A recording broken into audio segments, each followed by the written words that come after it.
Mr. Tabassian, you will be playing sitar tonight. Could you introduce your instrument in detail to our listeners, please? Yes, of course. So it's called a sitar. It's a Persian plucked instrument.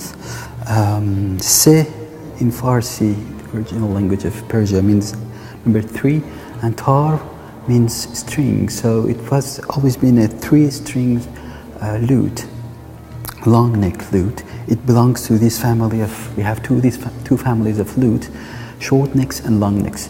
So this sitar belongs to this long neck family of lute. The instrument used to have 3 strings, first one and second one, and the third one has been doubled like 150 years ago. So musician added a 4th string to it just to double the third one, but we still call it sitar, and the way of playing is the same. The 4th strings add some sympathetic sound to, depending in which mode we are playing. We tune that string depending the mode we are playing in. And it has movable frets, approximately 25 movable frets. These are gut frets, so I can adjust them to the microtonal system of Persian musical modes, and so it makes it easy to tune with the different temperaments and different instruments.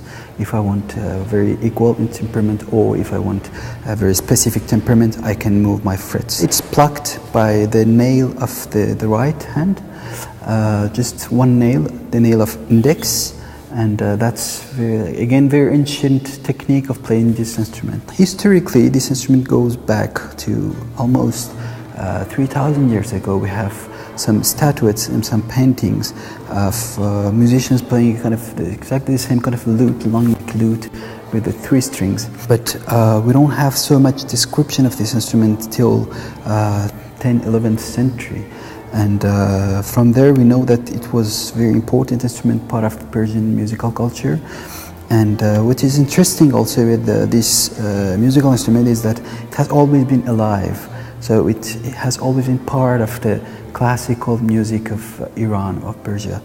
And so for sure that the technique of playing has developed, probably the number of frets have developed, but since approximately 300-400 years, we know that this way of fretting the instrument was this way. Even though there is new pieces, new compositions, it's always alive music. It's music that passed through evolution by generation to generation. We know that the shape of the instrument and the number of frets has always stayed. It's kind of the same. What kind of repertoire was played on sitar in the past? It has always been part of the, let's say, art music of Persia, or classical music of Persia, because we do have art music which was played and supported by the court, and we have also folk music in different regions of Iran. And sitar has always belonged to more, let's say, that art music of Persia. We know that it was also very an instrument very much played by the Sufi gatherings. The Sufism is a kind of a branch of of Islam, but much more moderated and kind of a mystical or vision of the Islam. So this instrument belongs to that, also this kind of gatherings and music. But for sure, very, very much adapted to play the classical repertoire of Persian music. And what kind of repertoire you will be playing tonight?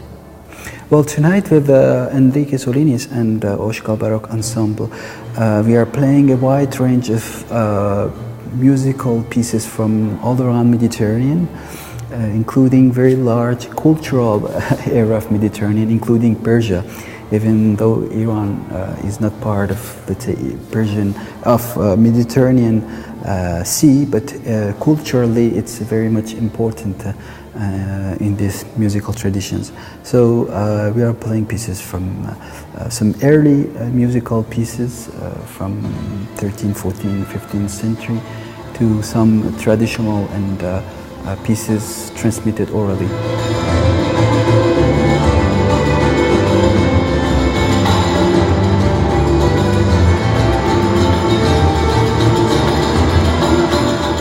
What is typical for Persian music, Persian classical music? You mean the concert of tonight? Yes. Well, the fact that I'm playing all this repertoire on the sitar, and it brings a very typical Persian color into it, I think. And also we will perform one or two pieces of Persian, more Persian musical culture, and also some pieces of 16th century, 16th, 17th century musical pieces of Ottoman Empire. You are also a composer. What kind of music do you compose? I do also compose wide range of music for different ensembles, chamber music ensembles, but also symphonic orchestra. But also, I mean, I'm coming from the Persian, my roots are in the Persian music. I studied composition, Western musical composition in Conservatoire in Montreal, but then I have always my roots into Persian music and kind of a modality that I like in the music. But when I compose it is somewhere without being modal. I don't write necessarily modal music, but it has always, it has its own presence in it. Every composer is to find a more personal way of hearing the music and to compose a more personal language, musical language. How did you arise your cooperation with Mr. Solinis and Euskal Baroque Ensemble? I met Enrique maybe 6 or 7 years ago, maybe even more, I don't remember exactly. But I was doing a project on Mexican Baroque music, and I needed to have a great guitar player, Baroque guitar player. And I was searching for a guitar player, and I found a recording of him, and I was just amazed by his approach, his sound, and his way of playing. So I contacted him, and I went to Bilbao, and we met each other. It was our first meeting. We spent a few hours playing together, just improvising and exchanging musical ideas.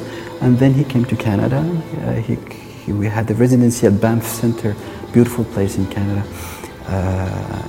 And we just spent lots of time to explore different musical ideas. And since then, we did several projects together. Some projects of his ensemble, Euskal Baroque Ensemble, and some projects with my ensemble, Constantinople Ensemble. So thank you for your time, and I wish you a successful evening. My pleasure. Thank you.